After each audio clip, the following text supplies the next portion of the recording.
প্রতীক বিড়ম্বনার পর এবার আটকে গেল এনসিপির নিবন্ধন। নির্বাচন কমিশনের বাছাই নিবন্ধনের জন্য প্রাথমিক পর্যায়ে উত্তীর্ণ হতে পারেনি দলটি।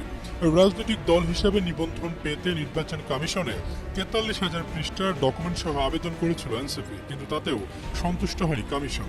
এনসিপি ছাড়াও এ তালিকায় রয়েছে আরও 144টি নতুন দল। দলগুলোকে ঘাটতি থাকা কাগজপত্র ইসিতে জমা দিতে 15 দিন সময় বেঁধে দেওয়া হয়েছে। মঙ্গলবার ইসির অতিরিক্ত সচিব KM আলী নেওয়াজ এসব তথ্য নিশ্চিত করেন। এর আগে গত 20 এপ্রিল পর্যন্ত নিবন্ধন প্রত্যাশী দলগুলোকে আবেদন দেওয়ার আহ্বান জানিয়ে গণবিজ্ঞপ্তি জারি করে ইসি। তবে জাতীয় নাগরিক পার্টি সহ বেশ কিছু দল আবেদন না করলে 22 জুন পর্যন্ত সময় বাড়ায় সংস্থাটি। ওই সময় পর্যন্ত 144টি দল আবেদন করে। ইসির সংশ্লিষ্ট কর্মকর্তারা জানান, দলগুলোর মধ্যে কোনোটি উত্তীর্ণ হতে পারেনি প্রাথমিক বাছাই, তাই প্রথম ধাপে 62টি দলকে চিঠি দেওয়া হচ্ছে, আর এনসিপি সহ 82টি দলকে দ্বিতীয় ধাপে চিঠি দেওয়া হবে। বর্তমানে নিবন্ধিত দলের সংখ্যা 50টি।